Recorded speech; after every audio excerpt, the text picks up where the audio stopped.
Big story coming in from Nepal. Nepal's Home Minister Ramesh Lekhak has put in his papers. Ramesh Lekhak has resigned. Nepal's Home Minister submitted his resignation to Prime Minister KP Sharma Oli just a short while back during the Nepal government's cabinet meeting. Nepal's Home Minister Ramesh Lekhak has taken moral responsibility for the violence through the day today, for the police and security forces opening fire for at least 20 deaths and more than 200 people, protesters being injured. Now, Ramesh Lekhak is a member of the Nepali Congress Party, had assumed office as Home Minister on the 15th of July 2024. The situation across Nepal, all across the 77 districts of Nepal, remains extremely precarious. 20 student protesters were killed in protests today. Opposition parties have demanded not just the resignation of the Home Minister, but they also wanted the Prime Minister to step down. Curfew remains in place. Pankaj Das, my colleague, joins us live from Nepal. Pankaj has been reporting through the day today. Pankaj, what prompted the resignation of the Home Minister? There are voices that say that the Prime Minister, KP Sharma Oli, should own moral responsibility and resign. What's the current situation, Pankaj? देखिए, अभी तो यही जानकारी है कि गृह मंत्री जो रमेश लेखक है, उन्होंने अभी प्रधानमंत्री के सामने कैबिनेट बैठक के दौरान ही अपना इस्तीफा दे दिया है। और आज की दिन भर की जो घटना हुई है, जिसमें 20 प्रदर्शनकारी बच्चे मारे गए हैं और सैकड़ों की संख्या में प्रदर्शनकारी घायल हो गए, इन सबकी नैतिक जिम्मेदारी लेते हुए रमेश लेखक ने अपने पद से इस्तीफा दे दिया है। हालांकि इनका इस्तीफा अभी मंजूर हुआ नहीं हुआ है, इस बात की कोई जानकारी नहीं है, लेकिन इतना कंफर्म है कि प्रधानमंत्री के सामने कैबिनेट बैठक में गृह मंत्री रमेश लेखक ने सभी नैतिक जिम्मेदारी आज की घटना की लेते हुए अपना इस्तीफा दे दिया है। उनको शायद लग रहा है कि इससे थोड़ा गुस्सा कम हो जाएगा, एक मंत्री को स्टेप डाउन करने से गुस्सा कम हो जाएगा, लेकिन ऐसा लगता बिल्कुल भी नहीं है, क्योंकि काठमांडू के सिर्फ पार्लियामेंट हाउस के आसपास ही बल्कि कई अन्य इलाकों में भी लगातार इतनी रात को भी अभी पुलिस के साथ झड़पें जारी है और कई स्थानों पर अभी भी तनाव का इस समय केवल राजधानी काठमांडू की नहीं, लेकिन पंकज, केवल राजधानी काठमांडू की नहीं, अगर हम पोखरा की बात करें या विराटनगर की बात करें, पूरे नेपाल की इस समय क्या स्थिति है? अभी भी झड़पें चल रही है, रात में भी झड़पें चल रही हैं प्रदर्शनकारियों में, छात्रों में और पुलिस में? बिल्कुल, पार्लियामेंट हाउस में अभी भी चल रही है। काठमांडू के न्यू रोड में और इसी तरह सोनभद्र में, जहां आर्मी का हेडक्वार्टर है, वहां पे झड़पें चल रही है पुलिस के साथ प्रदर्शनकारियों की। इसके अलावा वीरगंज में भी झड़प है, जिसके कारण अभी रात को 9 बजे से वहां भी कर्फ्यू का आदेश जारी कर दिया गया है। बुटवल में, भैरवा में, इछारी में, इसी तरह दमक में, कई सारे शहर, करीब आधा दर्जन से अधिक शहरों में इस समय कर्फ्यू लगा दिया गया है। स्थिति बिल्कुल ही कंट्रोल से बाहर है और कर्फ्यू लगाने के बाद भी कोई प्रदर्शन रुक नहीं रहा है, ये झड़पें रुक नहीं रही हैं, प्रदर्शनकारी मानने को तैयार बिल्कुल भी नहीं है।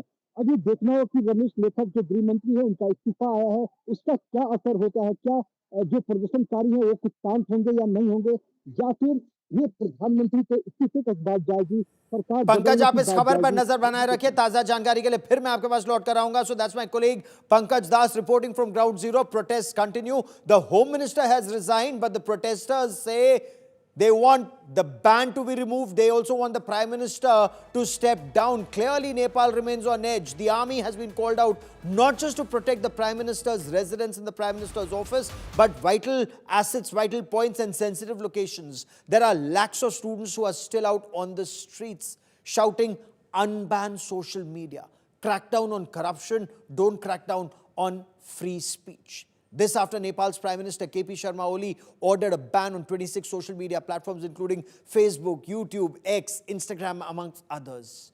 90% of Nepal's 30 million population is online, and post-COVID, social media is also an important source of income for many.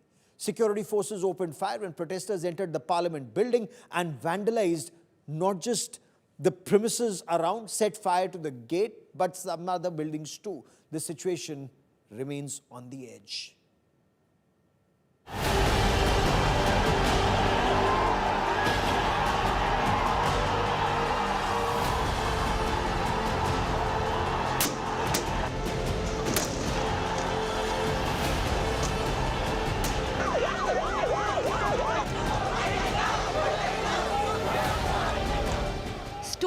rioting, arson and protests on the streets of Kathmandu.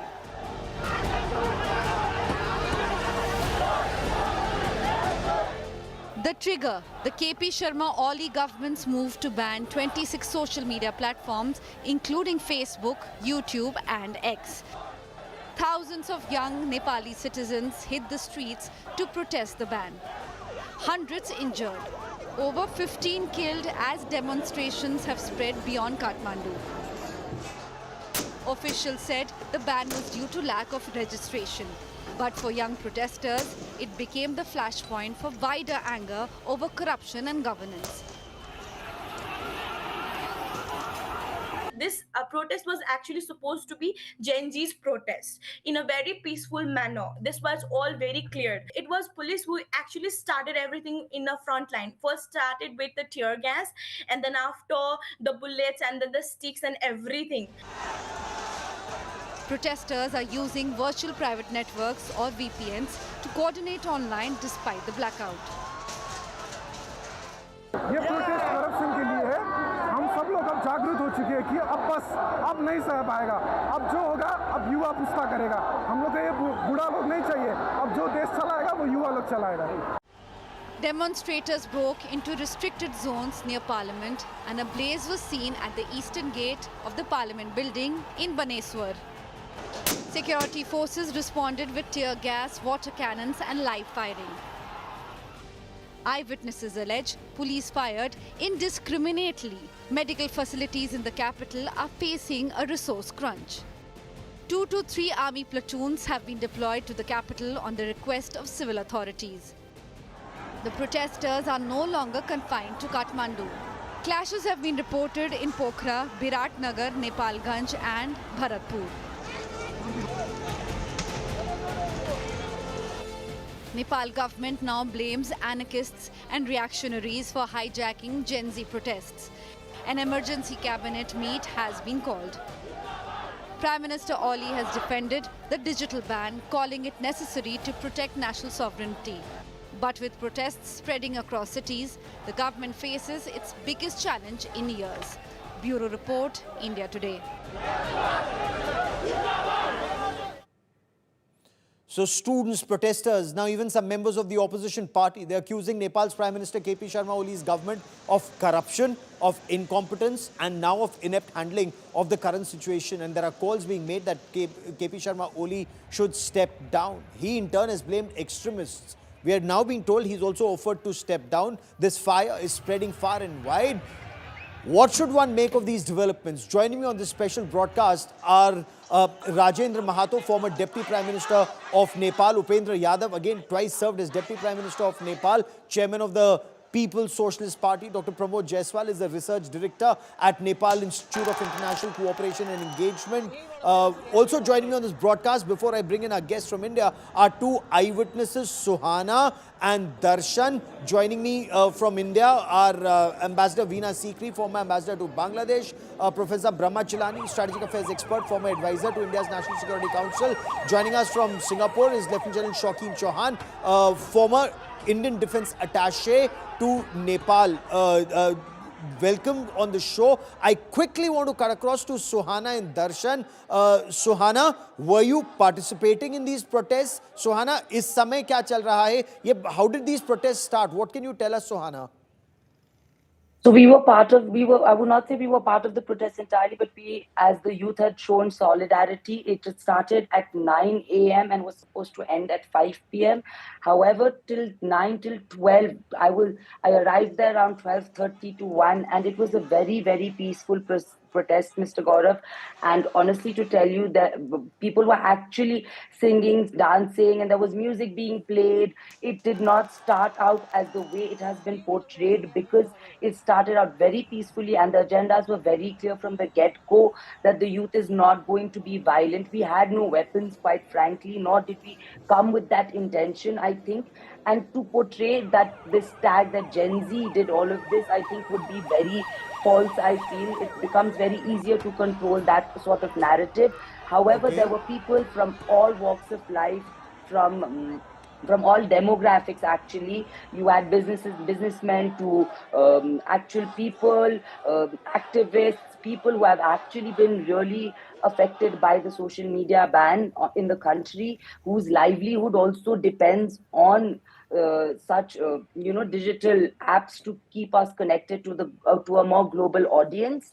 So, who's However, leading I these protests? Who is leading these protests? How did everyone come together? How did lakhs of people assemble, not just in Kathmandu, but across Nepal, Sohana? I think what happened is when the ban started, right, Gaurav, all the entire audience was only watching TikTok, and when TikTok, if you can see, the entire South Asian continent right now is talking about the corruption and so many things. If you see in movement, even in Indonesia, was something very similar. Where people are speaking out about. Countries and their poor policies regarding governance and creating economic stability. So, in that sense, I would say that this was an entire frustration that was much more wider than just your social media ban. It was holding a government accountable for not being able to, build sustainable policies. At the same time, also not, there's so much tax that is being paid. Where is it going? There has been no reform from the. We understand we're an old country, but the policies are new. However, there has been no Yes. support that has been shown. Okay. Darshan and Sohana, stay with me. So it Darshan, was communicated. are you satisfied just with the resignation of the Home Minister? We are just told the Home Minister has resigned, or are protesters now demanding that even Prime Minister KP Sharma Oli should resign?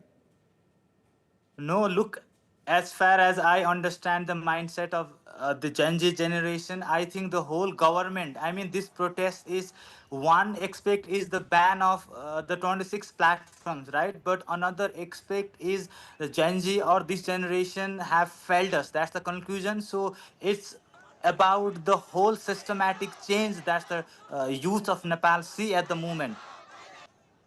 Okay. So that's So, not enough. okay, so Home Minister resigning is not enough. Entire government should resign is what protesters want. But then, who will replace them? What is the system that will come? Because anyway, it's a coalition government where you have the left and the right, virtually operating together to remain in power.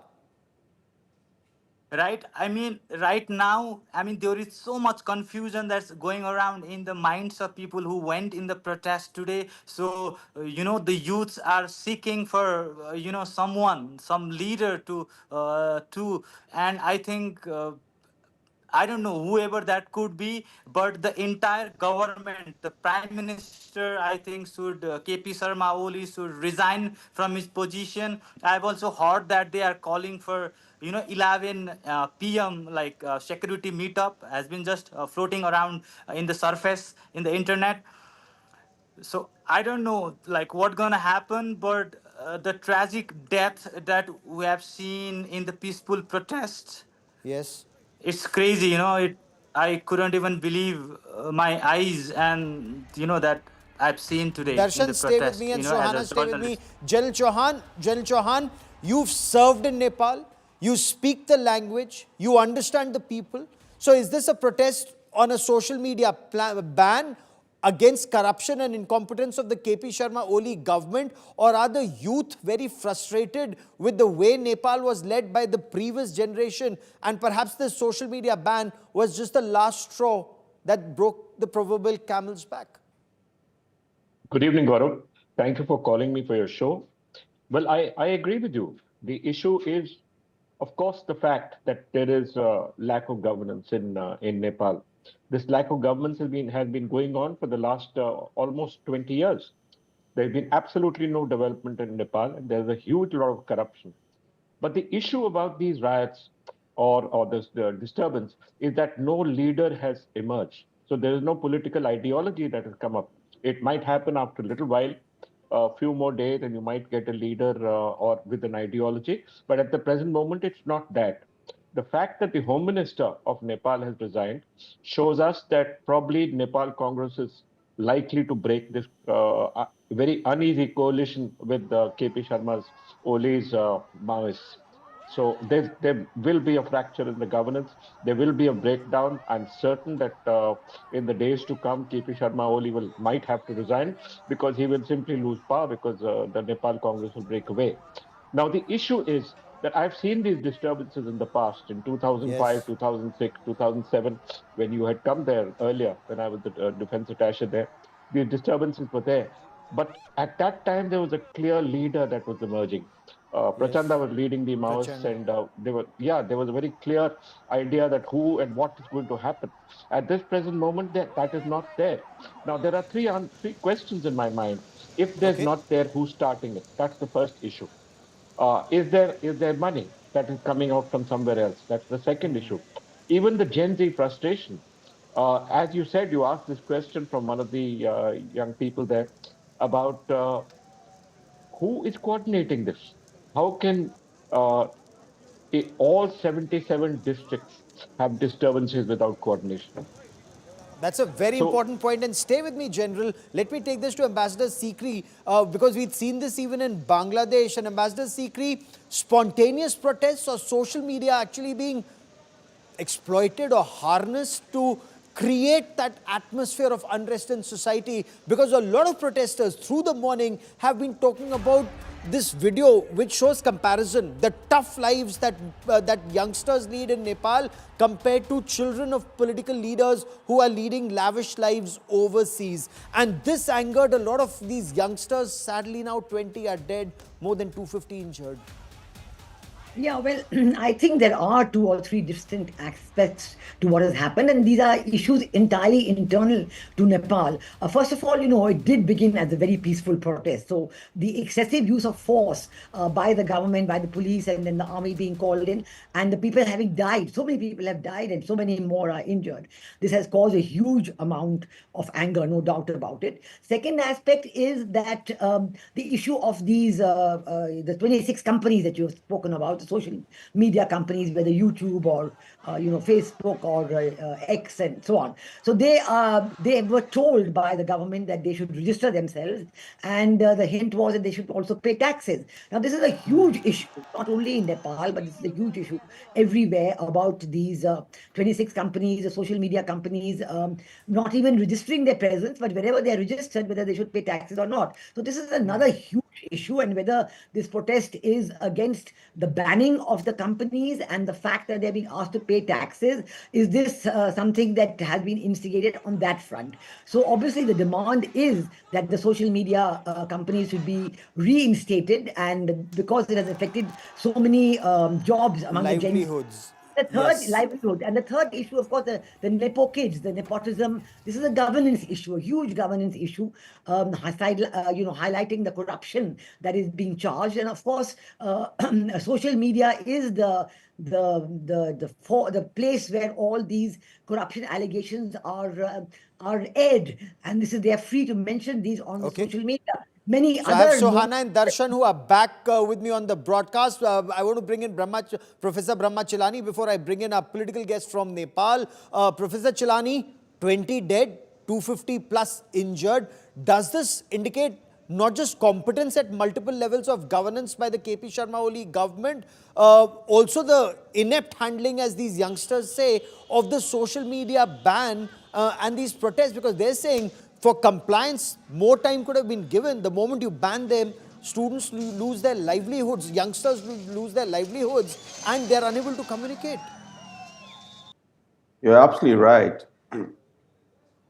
Oli in the past has accused India of backing protests against his government. This time, the protests against his government, mainly by the young, have been spontaneous.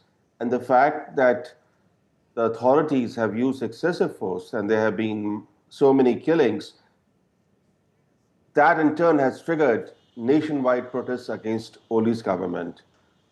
Two things stand out. First is that social media is very important for Nepali families to communicate with their relatives who are working abroad as migrant workers. So Nepal has a significant portion of its population living overseas. According to official Nepalese data, about 7.5% of Nepal's total population lives abroad. And social media platforms are essential to communicate with those who are living overseas. So sudden ban on all these popular social media platforms, many of them being used merely for communication, has created a national crisis for families whose relatives are working overseas. So that in turn has also contributed to nationwide protests. But there are two elements to Oli that we should not forget. That ever Okay. since he returned to office in July last year, his pro-China tilt and his government's increasingly authoritarian actions both have Yes. become apparent. And the ban on social media platforms shows that. Yes, Excuse and me. the manner in which No, 20 students were targeted and killed is appalling. And I want to bring in Rajendra Mahato, former Deputy Prime Minister of Nepal, joining us on the show. Mr. Mahato, is KP Sharma Oli, when he says he's offering to step down, is that a solution or is that posturing? And with the resignation of the Home Minister, will students go back home and leave the streets? ये ऐसा है कि युवाओं जी, के शांतिपूर्ण जो प्रदर्शन हो रहा था जी, उसके ऊपर केपी ओली की सरकार अंधाधुंध गोली चलाई और दर्जनों लोग मारे गए और सैकड़ों लोग घायल हैं। तो इतना बड़ा अपराध, इतना बड़ा दमन, इतना बड़ा अत्याचार शांतिपूर्ण मूवमेंट के ऊपर करने का हक इस सरकार को नहीं है। लोकतंत्र का धज्जी उड़ाने का काम, लोकतांत्रिक मूल्य मान्यता को अपहरण करने का काम ये सरकार कर रही है। वैसे भी अब सोशल मीडिया के ऊपर प्रतिबंध लगा। क्यों प्रतिबंध लगा? इसलिए लगा कि यहाँ की जो सरकार है, लोकतंत्र में ऐसी सरकार बनती नहीं है बिना कोई संकटग्रस्त अवस्था हो देश, तो ऐसा होता है। फर्स्ट जी, पार्टी और सेकेंड पार्टी, पहली पार्टी और दूसरी पार्टी, नेपाली कांग्रेस और यूएमएल कम्युनिस्ट पार्टी मिलकर के सरकार बनाई। देश में लूट, तंत्र, भ्रष्टाचार जो युवाओं ने जब आवाज उठाया, ये जी। तो यहाँ भ्रष्टाचार मतलब दोनों हाथ से लूटने का काम हो रहा है। तो लूट तंत्र जो भ्रष्टाचार जो चरम सीमा पर है, उसका विरोध नेपाल की जनता कर रही है। उसका प्रयोग सोशल मीडिया के मार्फत कर रहा था। सोशल मीडिया का भरपूर प्रयोग हो रहा था। तो एक तो सरकार ऐसी सरकार बनी जो लार्जेस्ट दोनों पार्टी मिलकर बनी कि अब उसको हम अपने अपने अपराध को छिपा सके, अपने करप्शन को छिपा सके। ठीक। और सोशल मीडिया का प्रयोग जो हो रहा था उसको नंगा करने का, उसको ही बंद करने का, उसको भी छिपाने का ही काम हुआ। तो ये आप बड़ी बात कह रहे हैं। आप जी। पूर्व उप प्रधानमंत्री हैं उस देश के, नेपाल के। मैं आपसे पूछना चाहता हूं कि अगर केपी शर्मा ओली इस्तीफा दे, त्यागपत्र दे, तो क्या ये आग शांत होगी? और अगर ऐसा होता है तो क्या फिर चुनाव होंगे या कोई और सरकार बन सकती है? ऐसा है, जब तक पार्लियामेंट रहेगा तब तक सरकार बनने की संभावना रहता है। तो इसलिए ये तो पार्लियामेंट सरकार बनाती है, तो एक सरकार जाती है, दूसरी सरकार आती है। तो ये तो कोई बात नहीं। ये तो ठीक, 2 मिनट मेरे साथ रहिए। Doctor Jaiswal also joins us, and Dr. Jaiswal, KP Sharma Oli is blaming extremists. He's also blamed in the past outside forces. So which are these outside forces at play that KP Sharma Oli talks about, sir? If you know the history of KP Oli, for all his excuses, he always see the outside forces. In the past, it was initially India. I don't know what he's hinting at the moment. He has just returned back from China, where he met Putin, North Korean president, Chinese president. So I don't know where he's hinting at. Probably, maybe one can speculate that probably his new alliances with the autocrats from China, Russia, and North Korea might be the one fear. I think it's probably his own fear because he has just returned back from China. So he's maybe coming from that fear at the moment. But I don't think there is outside forces at the moment, because what are the students asking for? Social media ban removal. We don't need outside forces to come to that slogan. How does it matter to the outside forces when the social media ban is there in this country?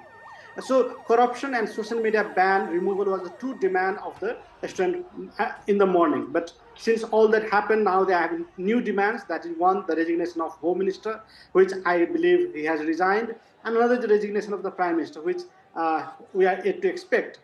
Uh, as per the new media reports, Prime Minister has refused to remove the social media ban, though his coalition partner Nepali Congress has requested him to do that. Yes. But the whole process here is like, what led this movement? I think it's the frustration among the youth because we have unstable government in 10 years. We have 10 prime minister. The same three people has been moving around in a musical chair where they have not addressed the demand of the people. So they want the Yes. change of those three leaders.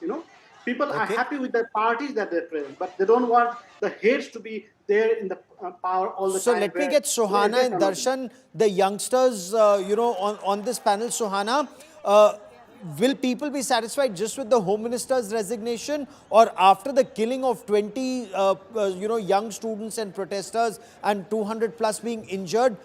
Is it that this entire government has to go, and if they go, who replaces them? That uncertainty will not be very good for I can't hear Nepal. you. Okay. So will protesters be happy just with the resignation of the Home Minister, or the Prime Minister has to go? See, I definitely, at the rate the events unfolded today, I definitely don't think the youth or the country at this point is going to be happy with just the Home Minister's resignation. Gaurav, I personally, if I had to tell you exactly what we saw, it was a complete turn and shift of events from what was the actual agenda to what it actually became. And I think at this point we have understood the way everyone is so frustrated with the governance, and I definitely don't think the youth is going to just be satisfied with Mr. Oli, just with just the Home Minister resigning. I think we demand something much more greater, Okay. an Ambassador Sikri, accountability that is much more wider, I would say. okay. Ambassador Sikri, Bangladesh also saw student protests, and students were leading these protests against Sheikh Hasina. Later, it was discovered that radical Islamists were operating from behind the scenes. Now, is that an apprehension even in Nepal, that students, in fact, if you see those images, some of them are in uniform, school uniform, participating in these protests? Social media is the platform where the message is being spread, when to meet, where to meet, how to take the protests forward. Could this be orchestrated, harness the discontent amongst the youth? Well, I think there certainly has to be some amount of coordination, and as our colleague from Hami Nepal indicated, that there is this element has to be there. So there is some coordination. There are some organizations. I would like to draw an immediate comparison, perhaps, with what happened in Sri Lanka, because there you had a protest focus on the economic situation in the country. And I think what is happening on the streets is because the people have lost their jobs with the social media having been banned. So this is a lot, and there's a lot of anger with corruption, and the social media has been reflecting the corruption and so on. So I think this is a great anger against the corruption, against the mal-governance, the nepotism, and so on. I think this is the prime purpose. And the question is now that will this anger be satisfied by the change of government, and will they go back to the democratic structure, which is holding proper elections, or reconstructing the government within parliament, as a colleague from the Rashtriya Mukti Party has said? That's one question. I think the situation in Bangladesh was entirely different, where the students, it is very clear, were being used just as a shield. It was the Jamaat-e-Islami, it is the Jamaat-e-Islami that is very much behind the situation there, and it was based on a very well-planned regime change operation.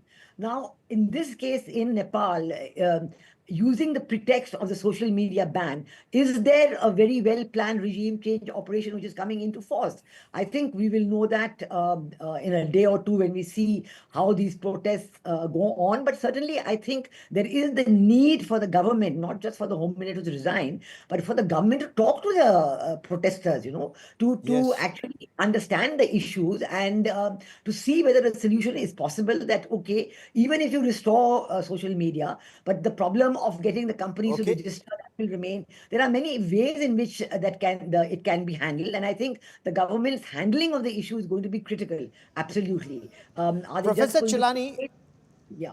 Okay, Are they going to maintain Professor the Chalani, in a situation like this, you would also want big tech to comply with local laws of the land, because big tech may think that they can, ride roughshod over local laws, not appoint a compliance officer, a grievance redressal officer, a local contact person, and yet get revenues out of that place.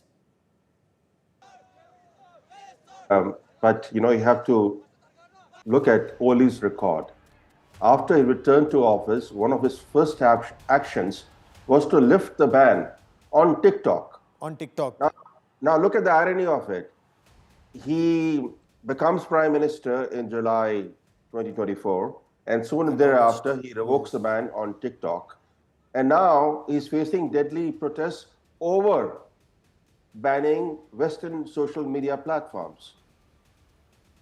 One has to keep in mind one important aspect about Oli.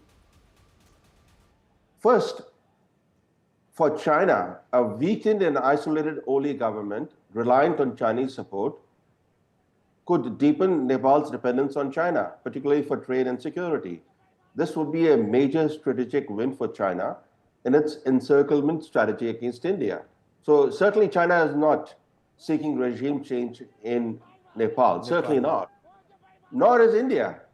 In fact, Oli's contribution has been to reduce India's influence in Nepal.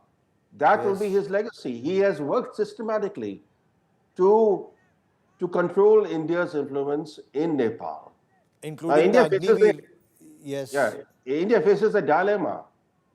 Supporting the democratic process risks alienating the government led by Oli. The government is already alienated, but further alienating Oli's government may not be in India's interest. But remaining silent could be seen as tacitly approving Oli's crackdown and compromising India's own democratic principles. So simply put, the Nepal situation for India is both a humanitarian concern and a public relations challenge. And as I said, the ongoing crisis comes at a time when Oli has managed to cut India's influence in Nepal. And which is a cause for grave concern. Absolutely. Let me take that to General Chauhan. General Chauhan, as India's defense attaché to Nepal, you'd interact very extensively with the serving soldiers from Nepal in the Indian Armed Forces, in the Gurkha Rifles, with the veterans and with their families. So apart from this very strong civilizational link that we have with Nepal, this was also this military to military link that KP Sharma Oli government through by saying we will not send Nepalese soldiers for Agniveer, in a way cutting his nose to spite his face. It was trying to block, as Professor Chalani puts it, India's links with Nepal. Absolutely, Gaurav.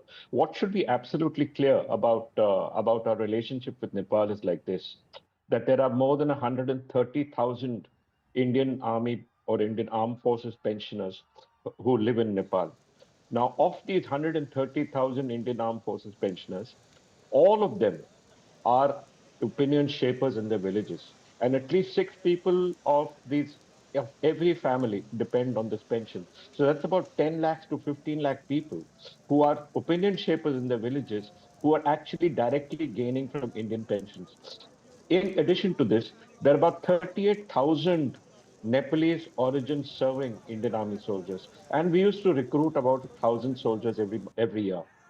KP Sharma Oli obviously wanted to reduce this, and therefore he stopped the Nepalese recruitment into India, citing and the example of a change in recruitment rule, which was incorrect, the Agniveer policy. So, because of taking away 1,000 vacancies from the youth of Nepal, he's actually increased their unemployment quota by a huge number, because a very large number of Nepalese youth used to come for recruitment into the Indian Army's Gurkha regiments. These are the issues. KP Sharma Oli, I agree with Brahma Chalani.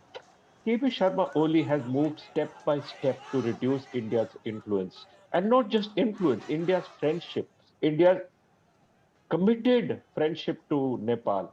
India has always looked, and having been a part of the embassy there, all we look for is a stable Nepal, because Nepal is critically very strategic to us.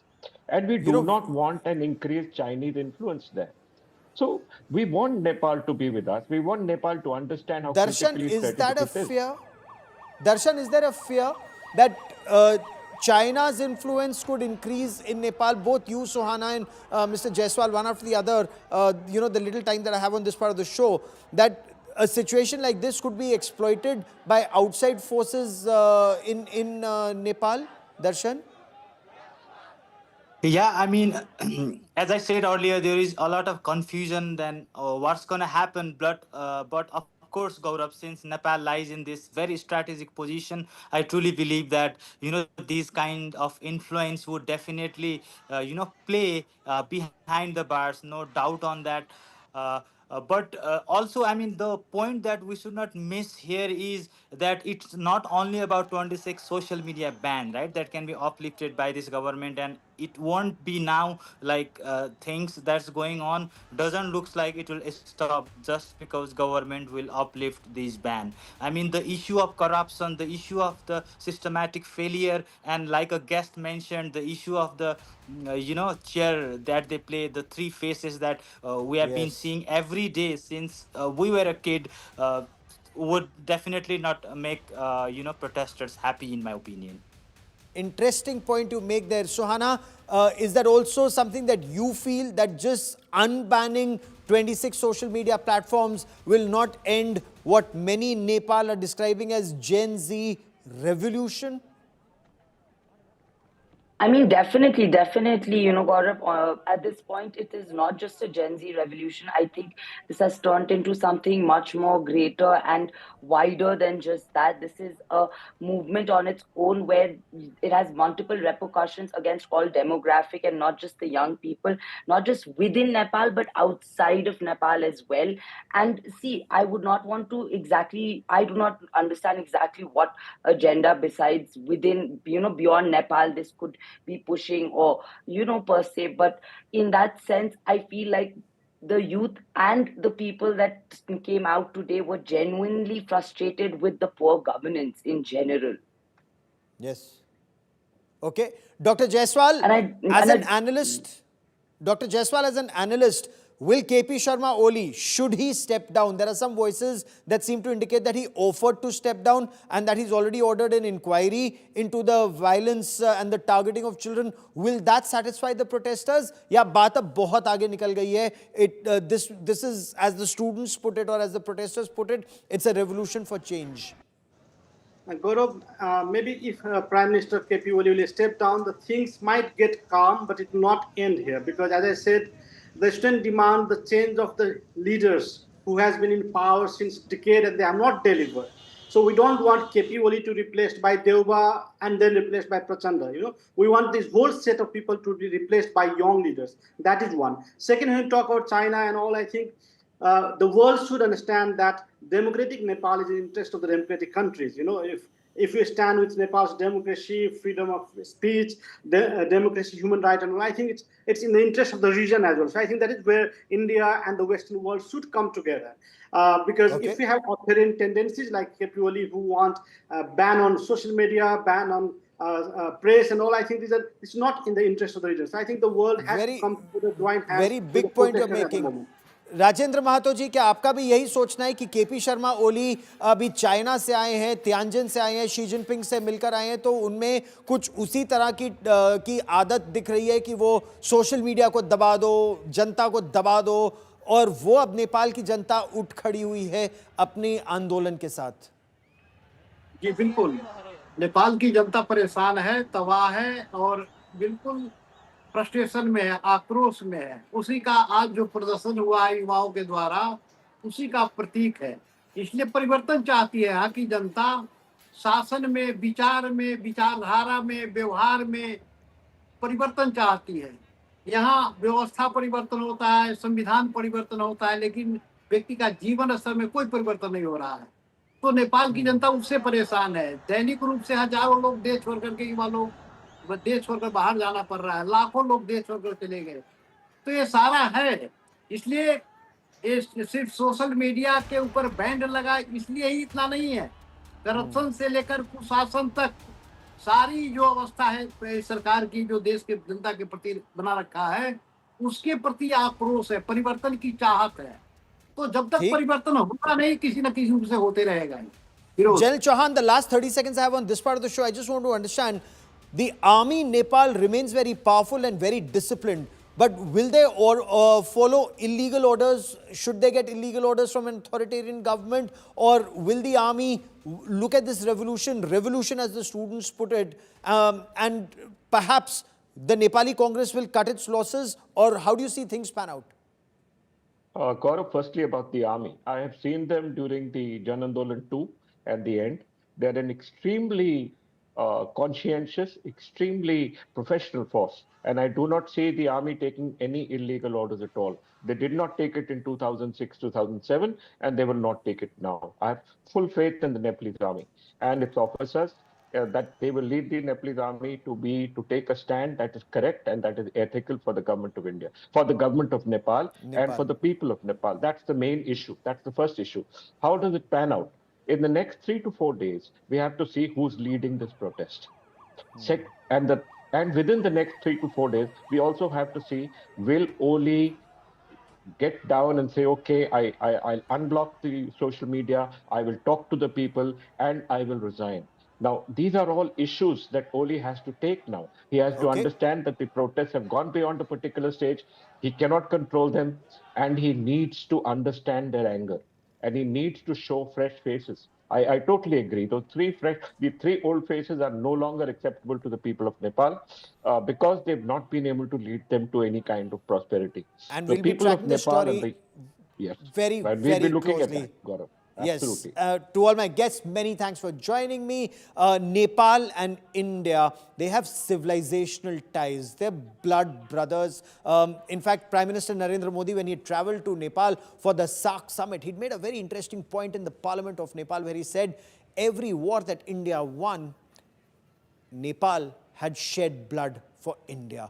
That's the level of close ties and civilizational ties, from Mata Sita coming from Janakpur to Maryada Purushottam Sri Ram being from Ayodhya. So the ties go back a long time. Their motto of that country is Janani Janma Bhumischa Swargadapi Gariyasi, which is mother and motherland are greater than heaven, which is India's civilizational philosophy as mentioned in our books. So clearly the bond is very, very deep. So mixed signals continue to come from Washington, D.C. A day after US President Donald Trump called Prime Minister Narendra Modi a friend, White House has said that they are considering additional tariffs or fresh tariffs on country that continue to trade with Russia. Prime Minister Narendra Modi reaffirmed ties with United States, saying that he reciprocates the sentiments of US President Donald Trump. But the Prime Minister is also making a big push with the Swadeshi message, Make in India message ahead of this festive season. So buy products that are made in India. In fact, he's told his party MPs and NDA MPs to ensure that they hold Made in India fairs and a call to say with great pride, this is Swadeshi. So in midst of this global tariff turmoil, India is holding firm, balancing alliances, protecting India's interests, keeping India first. Mixed signals from Washington. On one hand, US President Donald Trump calls Prime Minister Modi a friend. On the other, the same White House is considering fresh tariffs on Indian goods. Are you ready to move to the second phase of sanctions against Russia or punishing Putin? How is your call? Prime Minister Modi too is answering in kind. While he reaffirms commitment to ties with the US, he has also called for a Swadeshi push at home. Sources say Prime Minister is spreading the Swadeshi mantra ahead of the festive season, urging MPs to promote Made in India fairs and exhibitions, telling people to say with pride, this is Swadeshi. External Affairs Minister S. Jaishankar too sought to steady the boat, meeting US leaders including Iowa Governor Kim Reynolds to talk up trade potential. But the message from Washington remains muddled. Trump's trade advisor Peter Navarro once again accused India of funding Russia's war through oil purchases. His claims were promptly fact-checked on X. Users called out US hypocrisy, pointing to its own imports from Moscow. Meanwhile, Ukraine's President Zelensky is openly backing tariffs on countries trading with Moscow without naming New Delhi. It is important that today we saw a broad response from our partners to this strike. Clearly, Russia is trying to inflict pain on Ukraine with even more brazen attacks. This is a clear sign that Putin is testing the world, whether they will accept or tolerate this. This even as EU fast-tracks its own trade talks with New Delhi.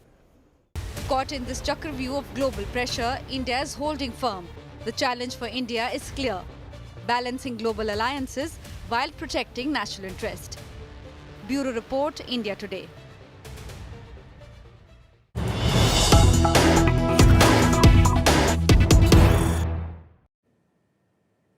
And in midst of all of this, External Affairs Minister Dr. S. Jaishankar addressed the BRICS virtual summit and said economic practice must be fair, transparent and to everyone's benefit in the environment of global uncertainty. He was speaking at the BRICS foreign ministers meet.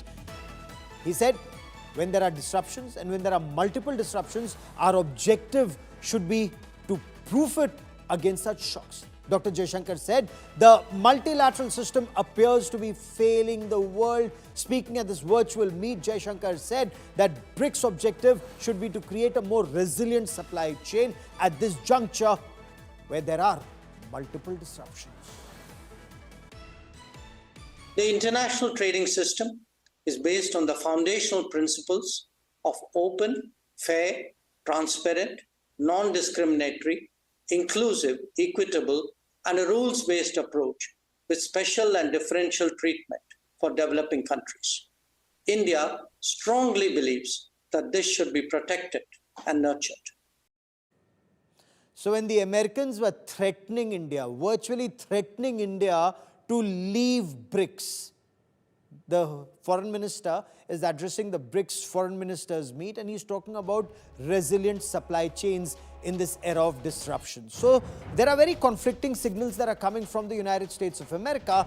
India is ignoring the surround sound, waiting just for that official word that comes from the United States of America, whether it's from the White House or from the State Department or the Pentagon, because the relationship will be on an even keel when both sides respect each other's points of view. And we'll be tracking that story very, very closely.